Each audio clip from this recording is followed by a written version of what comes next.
Hi friends, Susie here. We are going to paint a Celtic cross this week.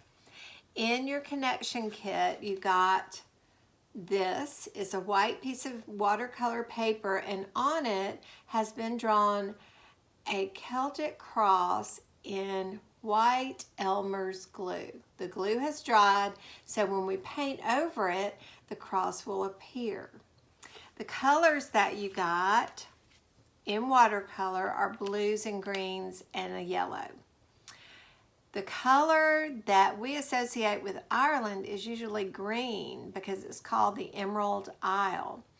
But in Ireland, blue is the color of St. Patrick's Day. So we're going to use blues and greens, and I put a yellow in there because blue and yellow make green. So there's really no way you can mess this up. The colors will be beautiful no matter how you do it. You also need a brush. Most of you have one, paper towel, and a little jar of water. I'm going to turn the camera so you can see my paper. And there we go. The first thing on the directions says to take some water and put a drop of water into each color. This softens up the paint.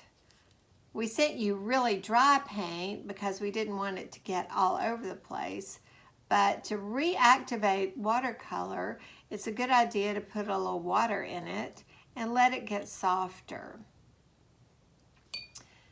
I'm going to turn the cross so it faces the camera. The one that I took a picture of looks kind of abstract, doesn't it? You can do this in any way you like. There's no right or wrong. Just have fun painting the colors on. So this one, I just started putting colors on and letting them run together. So let's see what happens. I'm going to start with yellow. For some reason, I like yellow in the middle. So I'm going to do yellow first.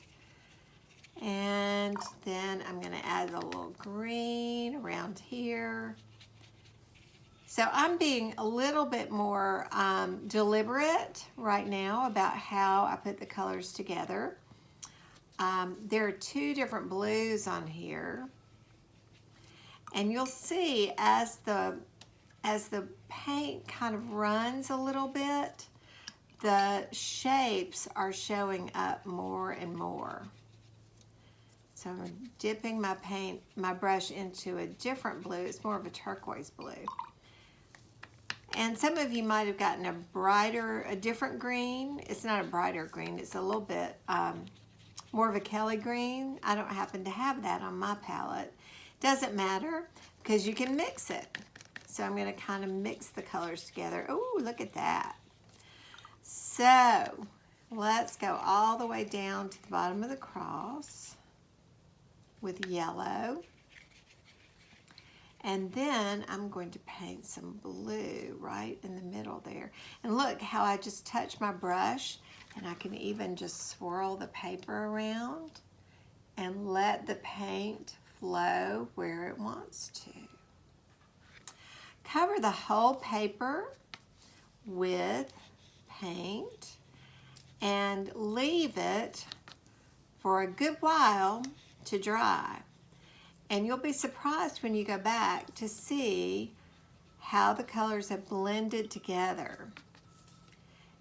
Use lots and lots of water, and it's fine to leave some white showing. I like to leave little spots of white and put a little bit more yellow in there. The key to this project is to allow yourself, which is hard for many of us, myself included, but allow yourself to be messy and to just let the paint flow. And you will get a beautiful result.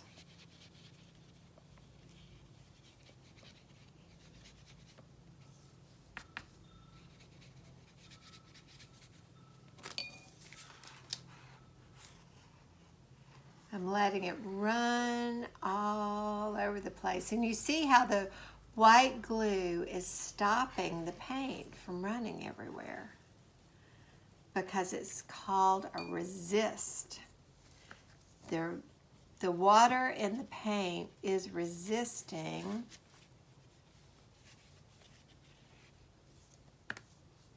the white dried glue. When you're finished, I forgot to bring my other finished work home, but when you're finished, there's a black poster board and it's got some white photo corners, and you can just slide the cross into those those corners, and you'll have a little instant frame. Have fun. Bye now.